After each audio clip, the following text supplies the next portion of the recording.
Olokoka Uganda, gavumenti ya President Museveni tekyayinza kukulembera ggwanga.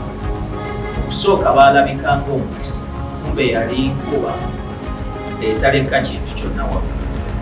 Time has proved them inefficient, incompetent, arrogant and corrupt.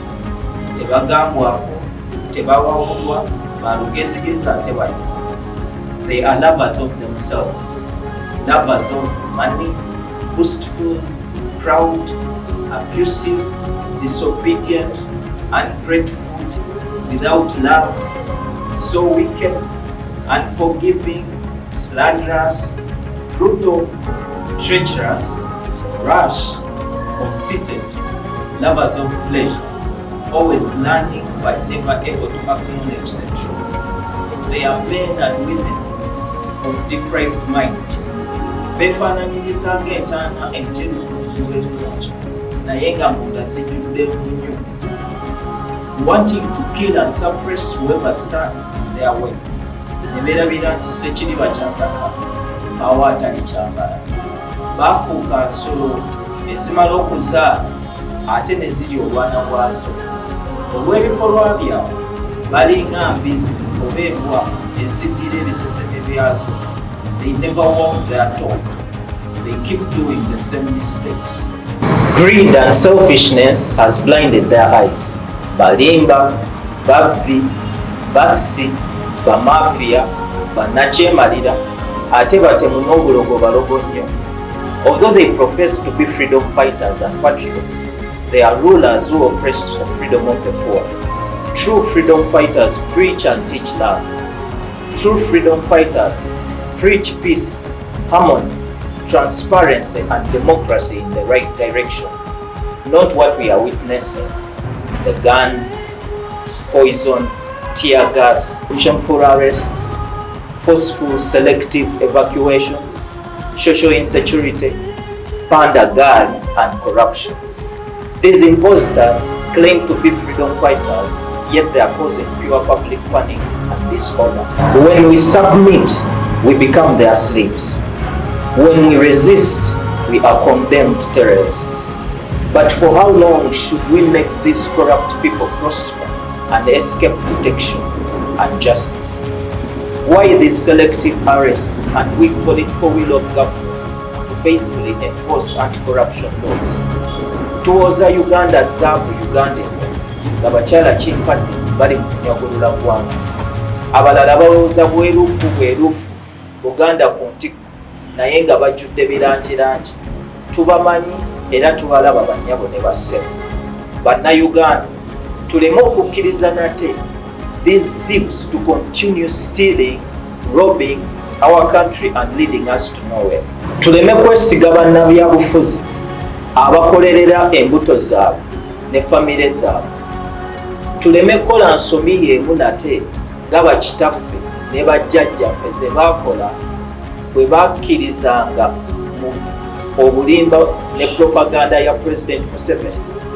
Tulekeraawo okulera obulezi engalo nga eggwanga liggwawo.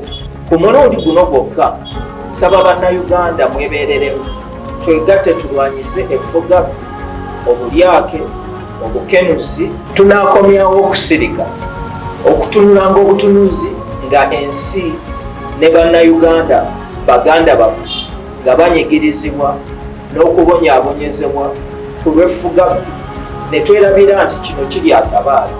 Today it's me, tomorrow it's you. Corruption is everywhere. Ghost workers are everywhere. This must stop and should end now. Bannayuganda, let us wise up and rise up. As one voice, tuteeke akazito ku gavumenti eno ne ku nninga okwata, okubonereza, okusesemya buli mubbi akwatiddwa awatali kusosola. President Museveni, who is the father of all lies and the father of these NRM thieves, plus their associates, have failed the country. Kikakasiddwa nti bo bajja kubba, kutta na kuzikiriza. Though these hypocrites profess to have caused development and political sanity, abatiitiizi bano, who very well know that they no longer have the power, bakagwa ensonyi bano whose only anchor and strength is in the trigger of the gun. Eggwanga balitambuliza ku bikukujju n'okulikwasa balikwasiza bisusunku ne beerabira nti ebibbe tebyala. Their so-called development will go down with them. Enkomerero yaabwe eribeera mbi nnyo ng'ebikolwa byabwe kubanga omuntu kyasiga kyakungula. Ensi teribasonyiwa na buli kimu kiridda gye kyava era balisesema omuliro gwe baali. Ennaku z'omubbi yenna zibeera ana. Their end time has come. Zibasanze. Bannayuganda tuleme kukkiriza babbi bano n'abaana baabwe ne famire zaabwe okulembera eggwanga ku mutendera gwonna. Vote no corrupt leader come 2026 elections. Like the saying goes, birds of the same yellow feathers flock together. Bonna be bamu. Uganda ennungi ye Uganda etaliimu nguzi. Bulyake, bukenuzi, obwannakyemalira n'okusosola mu mawanga. So si when Mr. Museveni is president. Uganda ennungi ye Uganda eyawamu so si ey'abamu. We might come from different places and be of different tribes and political affiliations, but we have one common enemy. We have a common oppressor, a common exploiter, a common discriminator, Mr. Corruption. Fighting him should be our collective challenge, and we must act now or never. We need to come together, unite and rise up as one force of voice on the basis of what we have in common, awatali kuzikiza. President Museveni, together with his Musevenism and the NRM party, are not only a Ugandan problem, but an East African community problem, which we must together fight against, reject and reject. Dictatorship is never nationalism or patriotism, because dictatorship thrives on the lives of people. Dictatorship is the highest form of corruption. That is why President Museveni is no right candidate to fight and stop corruption. Alimba, eraza alimba bannayuganda from the 10 points program skill. A rebel will always be a rebel, selfish and heartless.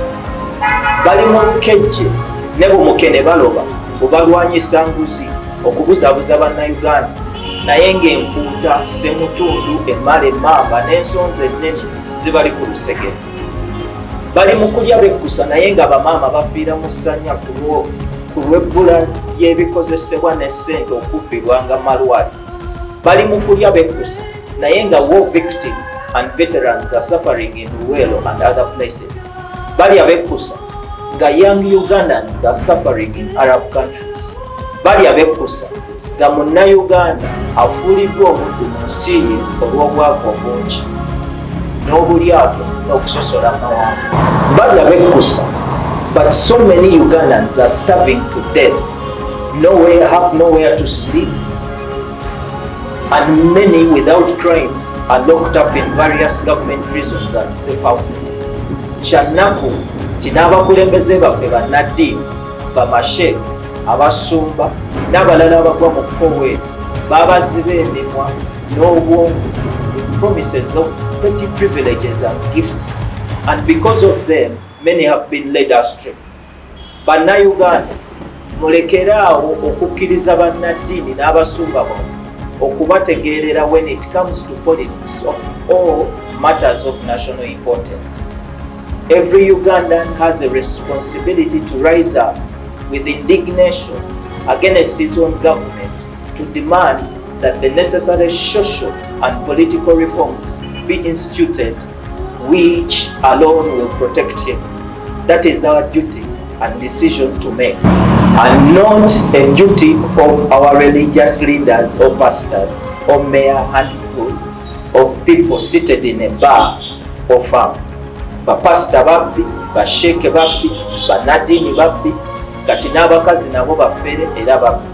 Mubamanyi era mubalaba, n'okubawulira muwulira ebiboozibozi byabwe. Bangi ku bo ku lw'emmere n'omugaati baava ku kuyitibwa kwabwe kati baweereza baana b'abantu blasphemously in the name of God.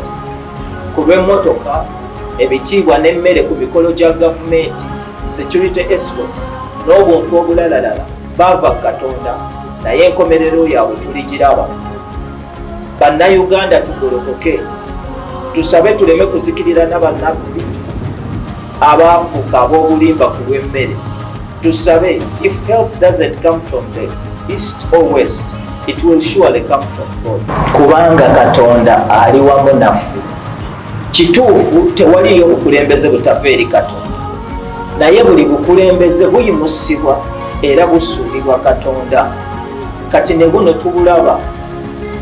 Bannayuganda, obwegassi maanyi. If we are to have anything good, we must fight and fight as one. Any kind of freedom is not won by a passive acceptance of suffering. Nga bwe tuzze tukola all this time, no. Freedom is won by a struggle against suffering. By this means, we haven't paid its full price. We have to make a decision and be sound. We have to be disciplined enough and harmoniously fight for what truly belongs to us.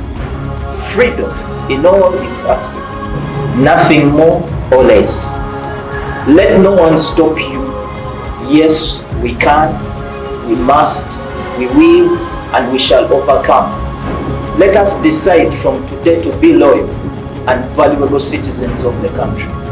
Every problem has got a solution. The corruption problem depends on us all, as the Constitution states in Article 17(1), subsection 1. N'olwekyo, let the church arise, this time not to ask for tithe and offerings and give false prophetic messages for selfish gain, but to fight against corruption. Let the women and children and men arise. Let all kingdoms, chiefdoms and tribes arise. Let the East African community and every well-wisher in the diaspora arise together, and we fight Mr. Corruption so that we can build a better society for tomorrow. As a generation on fire and desperate for change and a corruption-free country, the responsibility and power to cause this change is in our hands, but we ought to use it wisely and cautiously. We are not going to demonstrate or riot on the streets anymore, because many of our colleagues have lost lives and are rotting in government prisons and safe houses for no crime, yet the real criminals are busy enjoying and stealing government resources. Second, we will not riot. We are still weak financially and politically as a movement and generation. Rioting and radicalism will only shorten the lifespan of our struggle. Let's do all we can to obey the law. Change will surely come if we don't turn back or give up. This is what we have proposed to do as Ugandans and as Arise Uganda anti-corruption movement in our first season of 90 days. Era bino bye tusaba, era bye tugenda okutambuliramu, bye tugenda okussa mu nkola.